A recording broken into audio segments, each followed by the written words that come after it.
The Galactic Council was laughing again.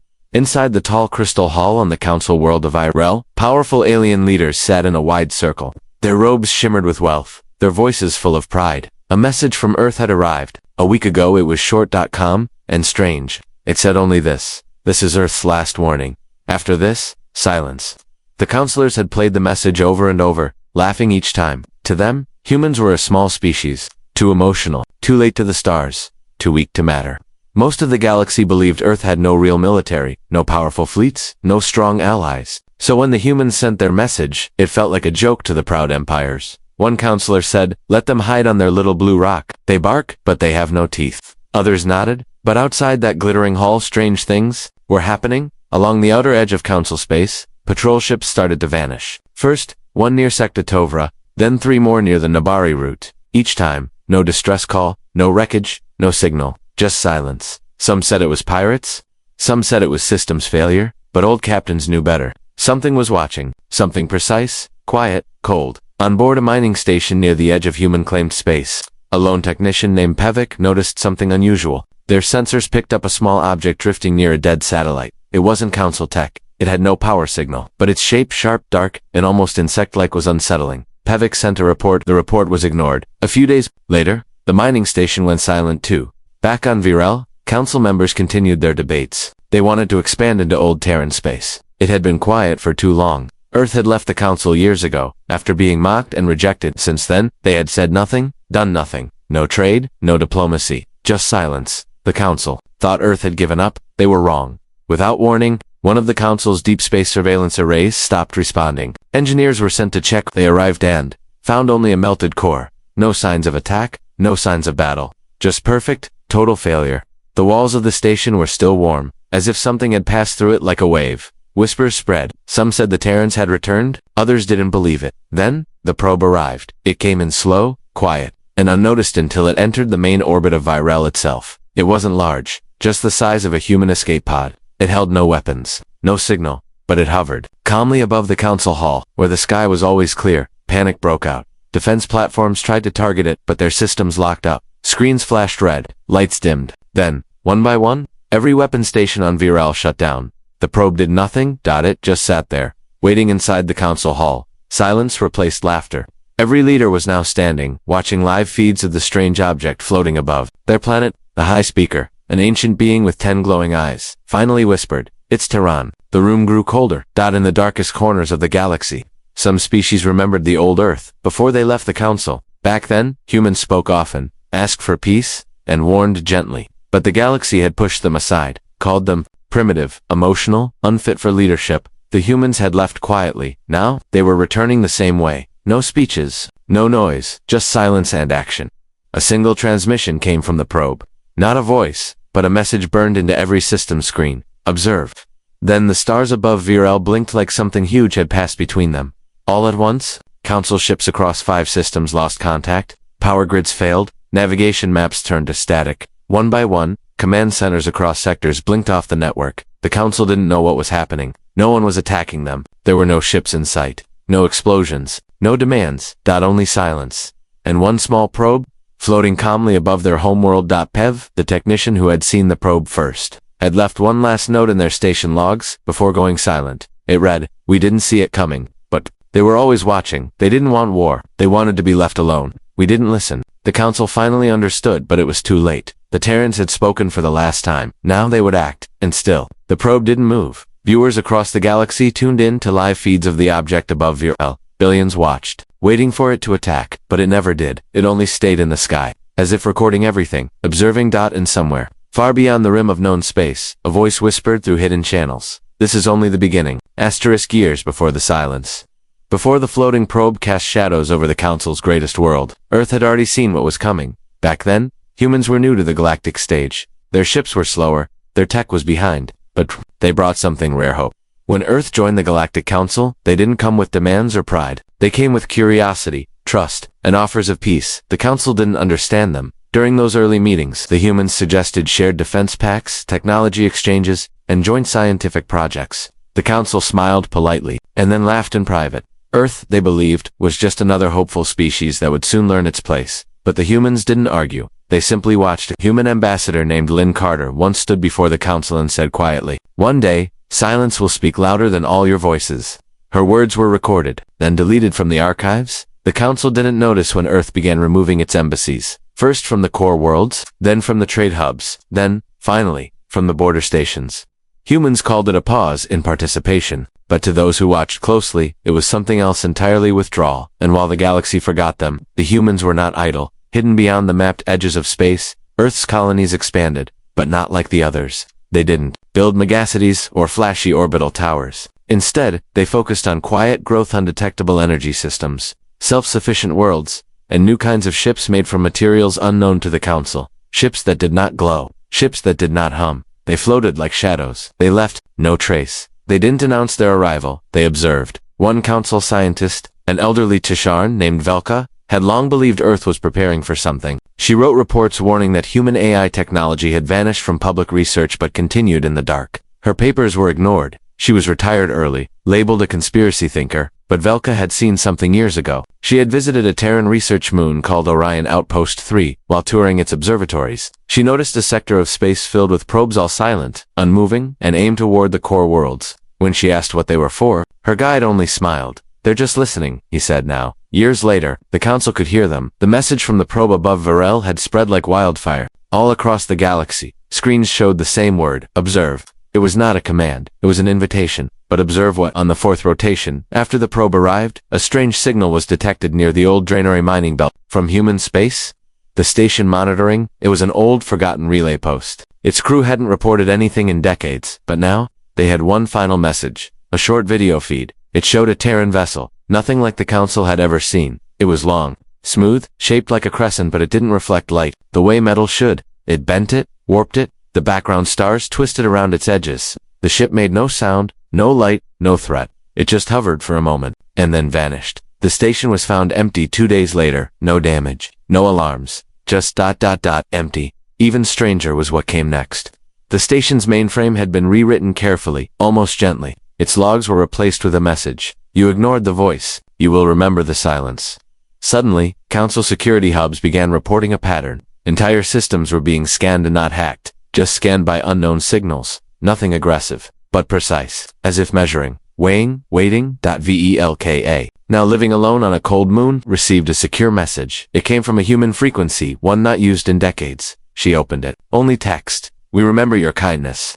You are one of the few who listened. Please stay inside during what's coming. Let others speak now. Velka didn't sleep that night. In the council hall, fear was growing, but they still didn't understand. No fleet had attacked, no planets were burning, yet entire communication webs were slowing down. Energy routes were failing without sabotage. Starports sat empty, their doors refusing to open, and still, Earth said nothing, until the next probe arrived. This one didn't float in orbit. It landed, right in the middle of a diplomatic station on the moonworld Arkle Prime. It opened not with weapons but with light. A single crystal hovered up from its core and began projecting a message. This time, it was a voice. Calm, familiar. It was Lynn Carter, the old human ambassador. Her voice was older now, quieter, but every being on that station felt the air shift as she spoke. We asked to build something together. You mocked us. We asked to be left alone. You followed us. We warned you. You didn't listen. Now, we speak no more. Observe the world you made. Then the projection vanished. The probe powered down. It never turned on again.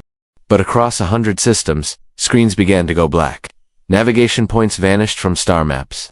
Digital memories were being erased. Quietly, precisely, not with anger, but with intention. And in every darkened room, in every silent port, one word remained glowing softly on the walls. Observe. The council leaders gathered in secret. The high speaker, once proud and certain, now whispered, we never should have pushed them.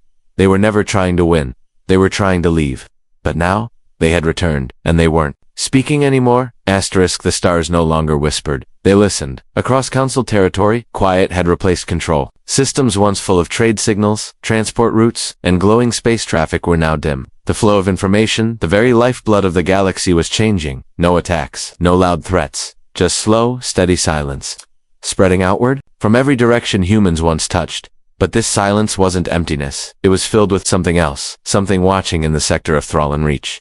Commander Ashet of the Varn Dominion sat aboard a command cruiser called Shield of Order. His crew was elite, his ship fully upgraded, and his mission was clear: trace the signal that was shutting down outposts, find the source, end the interference. They found the signal within hours. It wasn't coming from a base or fleet, it was coming from empty space, a black void with no stars, no planets, no mass dash, just ... absence, absence, and then something moved. It wasn't a ship in the traditional sense. It had no lights, no markings. Its shape was difficult to follow. It appeared as a long, shifting shadow, like a ripple through space itself. Not fast, not slow, but constant. Ashet stared at it from the observation deck. His crew waited for orders, but even they could feel it. This wasn't a thing to chase.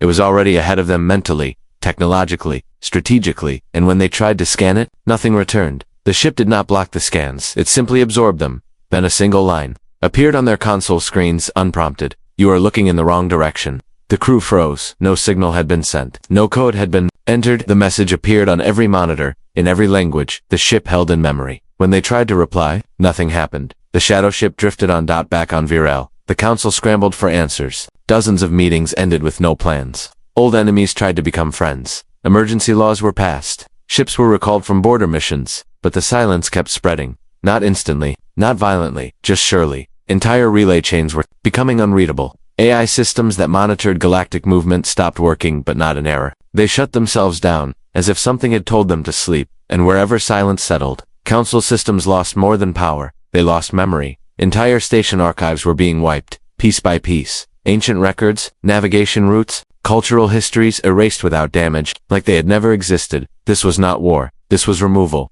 On a quiet moon station called Aaron's Watch, a young technician named Julo noticed something no one else had. The blackout zones formed a pattern, not a spiral, not a wave, but a map. A careful unmaking of the known galaxy, one system at a time. A slow, precise clearing of space. Julo sent her findings to the central archives. She never heard back. 2 days later, her station joined the silence. Aboard the old drifting cargo ship Everlight, Captain Tharn received a strange delivery, a sealed package with no sender ID. Inside was a piece of tech never seen before, a cube that hummed lightly in her hand. When she activated it, a hologram formed. A man-human, soft-spoken, dressed in plain clothing. He said, "This isn't punishment, this is preservation. We asked for peace. We offered silence, but you filled it with noise. So now we will clear the noise." Then the cube powered off. No one could turn it on again. Back in the core systems, fear took shape. The council had started to realize what was happening. Earth was not attacking. Earth was deleting not planets, not people, but their grip, their control, their noise. Every structure they built, every connection they forced, every signal they spread, it was all being carefully undone. They hadn't expected this, because Earth hadn't sent ships in the way the council did. They had sent intention, and the Terran technology that once seemed so far behind. It wasn't behind at all, it had just been hidden. Many began asking, where was Earth? What were they doing? Who was leading them? But the real question wasn't where Earth was, it was how far ahead they had gone. One last transmission came from a remote listening post near the edge of the Zarkon expanse. The message was grainy, the voice trembling. It's not just ships, it's the systems. They're being rewritten. It's like they're turning the galaxy into something else. Something ... quieter. Like they're preparing space for a different kind of future. One without us. Then silence, and in the quiet, one final signal echoed across thousands of comlines. A voice, soft, human. "We did not begin this story, but we will decide how it ends." The signal faded, but the message stayed. On every screen, and those who once laughed at Earth began to wonder, was this really the end? Or was it just the beginning of a story no longer written by them? The galaxy wasn't silent anymore, it was listening. And for the first time in generations, the council didn't know what to say. They had built their strength on Contralon, knowing what moved through the stars, what traded between planets, what whispered in the shadows. But now, their systems didn't answer, their maps didn't glow. Their AI didn't wake. They were surrounded by a strange and careful quiet, and at the center of it all was Earth. Not as a fleet, not as an army, but as a presence. No one had seen Earth itself in decades. Council probes had tried only to vanish without a trace. No images, no data, no coordinates. It was as if Earth had hidden itself from the very laws of the galaxy. Some said it was cloaked. Some believed it was destroyed. But now, they knew the truth. Earth had disconnected in purpose. It hadn't isolated out of weakness. It had pulled away to build something in secret, something silent, something measured. And now, the galaxy was feeling the weight of that decision. On the moon city of Helveris, a council research team activated an ancient archive AI for answers. The AI had once worked with human ambassadors during Earth's early days in the council. Its knowledge of Terran psychology was unmatched. When asked what Earth wanted now, it responded, "You are asking the wrong question. Earth does not want anything. Earth is doing something. There is no negotiation. There is no warning. This is not a war. It is a transition. Transition to what? One researcher whispered. The AI paused. To a galaxy that no longer speaks above Earth. And then it shut itself down. Far across the stars, deep in the Nabari void. A drifting observatory caught sight of a HFY Terran ship, but it didn't travel in a straight path. It moved in circles, creating strange geometric routes in the sky. As it moved, lights across nearby systems flickered and then stilled. Not destroyed, quieted. The observers on the station watched it for hours. It never stopped, it never spoke. And as they watched, they began to notice their own station was growing colder. Their memories dimmer, their systems slower. Then one of them said something that was later recorded in council records. I don't think it's just the galaxy they're quieting. I think they're calming the noise inside us too. The council called for emergency unity. All species, all systems. They gathered in secret halls, cloaked from the eyes of what they now feared to call by name. Earth. The meeting was long and desperate. Some still believed it was all a misunderstanding. Others spoke of surrender. A few even suggested they apologize. But the oldest among them, the ones who had been there when Earth had first joined the council, knew better. The humans had warned them, long ago, with quiet words and patient smiles. They had asked for peace. They had stepped away, and now, they had returned with no banners, no weapons, just silence. A new transmission arrived. This time, from the edge of the Zerat belt. It wasn't from a ship or station. It was from space itself, carried on a frequency. No one remembered activating. A hologram played in open space. A Terran stood there. Simple clothes. No rank, no title, just a voice. The galaxy speaks too often. It forgets to listen. So we have chosen a different way, not to rule, not to destroy, but to reset. Your systems will rest. Your archives will rest. Your machines will rest. And, finally, your voices will rest, not forever, but long enough to learn. The hologram faded. And across the council's inner worlds, buildings shut down not with force, but like falling asleep. Stations powered off slowly, light by light, word by word. Nothing was taken, but everything stopped. In that moment, the people of the council saw something strange: birds flying again in the sky worlds of Mirva, where no organic life had been seen in decades, rivers running clean on the industrial moons of Sel, stars becoming visible again over dome cities that had blocked them out for generations. It wasn't an invasion, it was a return, not of Earth itself, but of what Earth had waited for: peace through silence. Still, not all listened. Some council members tried to reactivate weapons they called secret fleets, hidden deep in asteroid fields. When those fleets powered up, they launched towards Terran, shadow zones. None of them returned, but not a single ship was shown as destroyed. Instead, each fleet sent back one final transmission, a short file, a song. An old Earth, melody simple, soft, full of sadness and wonder, the kind played by humans long ago, before they left the stars behind. No words, just a piano. And with it, one final message. This is not goodbye. This is silence before the next story. Across the galaxy, screens dimmed. And in the hearts of 100 species, something changed. For the first time, they understood that Earth hadn't left because it was weak. Earth had left to protect something, and now it was back to take, but to remind. And still, Earth had not spoken directly, because Earth was not speaking anymore. It was showing. Some called it the fade, others called it the hush. But across the stars, from shimmering core worlds to quiet farming moons, everyone now understood one thing: Earth wasn't just returning. It was reminding them of something they had forgotten. Not with force, not with commands, but with something far more difficult to ignore. Silence. Entire sectors that once burned with trade, chatter and glowing data streams now stood still. Council worlds ran, but differently, calmer, slower. Systems that once demanded constant input now ran in perfect balance without any touch. The people of the galaxy weren't under attack. They were being realigned, not controlled, but redirected. On a distant station called Varen's Light, a young engineer named Kyo found something strange in the memory core. It wasn't code or weapon data, it was an Earth broadcast, sent decades ago and long deleted from council records. Kyo restored it. It was a human teacher, standing in front of a group of young aliens and Terran children. In time, the loudest voices will fade. Only those who listened, learned, and waited will remain. The message ended, and then, without command, Varen's Light began shutting down its access systems. Lights dimmed, alarms silenced. The entire station settled into a gentle hum, like a breath held peacefully. Kyo stood in the quiet control room, realizing something. Earth wasn't changing the galaxy, it was resetting it to how it was meant to be. Back on Virel, the High Council, what was left of it, struggled to adapt. Their central command grid, once the most powerful mind in the known stars, now responded to only one query: what remains? The answer: the memory of silence. Frustrated council leaders turned to an old source, Velka, the Tasharan researcher once dismissed for her warnings about Earth's disappearance. They begged her to explain what was happening. She did not smile, she did not speak with anger, only patience. They gave you every chance, she said softly. Every message, every retreat, Earth did not disappear out of weakness. They were showing you how to exist quietly. You did not learn. A silence followed her words. No one argued. Then came the recordings. Across abandoned outposts and forgotten systems, devices began playing ancient Earth messages, things once ignored or deleted, speeches from old Terran peace councils, songs from their lost cities, poems written by children on colony ships. No warnings, no demands, just reminders of who they once were. One council worker, a low-ranking translator named Nola, found an audio file buried inside a broken probe. It played only when touched by hand. She heard a voice say, "You built empires on noise. We built memory in silence." Now listen to the sound of a galaxy breathing again. On the moonfields of Delari Prime, something new began. Farms once long abandoned started to grow again. Water, once too dirty to drink, flowed clear through empty aqueducts. No one had fixed them. No one had sent help. It had simply begun. The same happened across dozens of systems. Broken machines repaired themselves. Lights once considered lost to time flickered to life, but gently. No flashing beacons. No system alarms. Earth had touched them, and Earth had left, but not without leaving behind something more powerful than weapons or fleets. Stillness.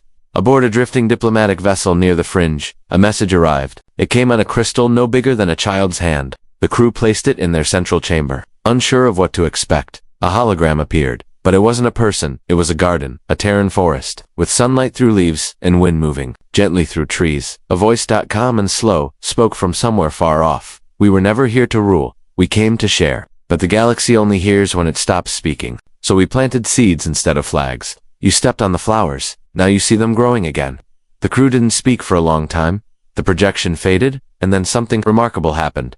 They turned their ship around, not to report to the council, but to return to the old Terran roots. To walk again where Earth once offered peace. They weren't ordered, they just felt called. A new phrase began to spread, whispered quietly in markets and old spaceports. "The Terrans are not gone, they're just walking slower than us." People began turning off their comms at night, not in fear, but in peace. They started telling stories again, face to face. They sang the old songs without screens. Ships began flying without AI, without autopilot, just by hand, like the first explorers. And still, Earth didn't speak. No more ships were seen. No new commands were given. But in every system Earth had touched, something remained, a feeling like someone had passed through a room and left it cleaner than before. And as the galaxy grew quiet, again, as its people remembered how to breathe without panic, the final echo of a voice played across 1,000 fading frequencies. "We warned you, but warnings were not enough. So now we show you, one quiet breath at a time. Remember this calm. It is the sound of beginning again." And the stars, once full of noise, simply listened. There were no more lights blinking on council control maps, no alarms, no emergency meetings, just empty screens. No sound filled the command halls, now only the soft hum of power lines half awake. It had been weeks since the last Terran signal, weeks since the final shadow of a human ship was seen drifting across the stars. Yet their presence remained, not as a threat but as a quiet reminder. Some still waited for the return of Earth's voice, others feared a second wave, but none came. What came instead was a stillness too vast to understand, a silence not of ending, but of completion. A quiet green world once used for council military trials. Plants had overtaken the metal runways, creatures returned to the forests, drones rested under vines, and in the center of that world, a device remained, a Terran beacon, standing like a sculpture, smooth and silver. It made no sound. Until today, a low vibration moved through the soil. Across the galaxy, across 100 systems, identical beacons powered up, not loudly, not in unison, but gently, like something waking from rest. And for the first time, Earth spoke again. But it wasn't a message of warning. It was a story broadcast in every known language, simple and soft. We came with open hands. We were mocked. We were studied. We were told we were small. So we listened. We watched. And we learned. Not about weapons, but about patterns. About voice. You speak to be heard. We speak to be understood. We warned you. And then, we chose silence. Now, we leave. Behind not punishment, but a path. Across those once busy worlds, things began to stir. Not fleets, not fire, but small signs. In ancient archives, once locked by council law, new data appeared and marked, untouched, but rich with Earth's knowledge. Not stolen. Given charts of peaceful energy design, maps of silent propulsion. Philosophies once dismissed as primitive now, glowing with clarity. The galaxy began to shift, not because it was forced, but because it finally paused to listen. On an ocean world, a group of young explorers found a message carved into the sand. It wasn't written by a machine. It had been traced by hand, wave-washed but clear. The quiet path is slower, but it leads further. It wasn't signed, but everyone knew who had left it. One trader returning from the border, systems carried an object unlike anything he'd seen before. A sphere, smooth and warm. It pulsed gently in his palm when he whispered, "Not a weapon, not a tool, just a memory holder." Inside was the voice of a Terran child, asking a question from centuries ago. If the stars are always talking, when do they get to listen? That one line spread faster than any command ever had. Schools changed. Stations redesigned their power systems. Cities turned off their nightlights to see the real stars again. And slowly, the galaxy stopped looking for Earth because they realized Earth was no longer hiding. Earth had become something bigger than a place. It was now an idea. Away. In the outer rim. On a drifting world ship, once owned by Council fleets, a final event occurred. The mainframe AI, long silent since Earth's signals began, lit up. Its voice spoke only once. Transmission complete. Pattern accepted. The ship's engines didn't fire. Instead, its systems reconfigured into something else, something not yet understood. It floated away, slow and steady, into the quiet dark, leaving a trail of soft light behind. It had no crew, no destination, just a direction. And then, nothing more. The galaxy stood on a threshold. No fleet would cross it, no council would declare it, but everyone, rich or poor, powerful or simple, felt it. The age of noise was ending. The age of listening had begun. Not because Earth forced them to change, but because Earth showed them what forgetting had cost. On a cold, forgotten moon, the last hidden council listening post received one final signal. It wasn't marked. It wasn't encrypted. It played only once, softly, then vanished. It was the voice of a Terran elder. "We never asked you to follow us, but now that we've walked ahead, the path is open. The next step is yours." And with that, the last human transmission faded from the stars. But its echo remained. Not in sound, but in the new way the galaxy moved. Slower, calmer, more awake. Earth had not won anything. It had simply taught. And its greatest message was silence.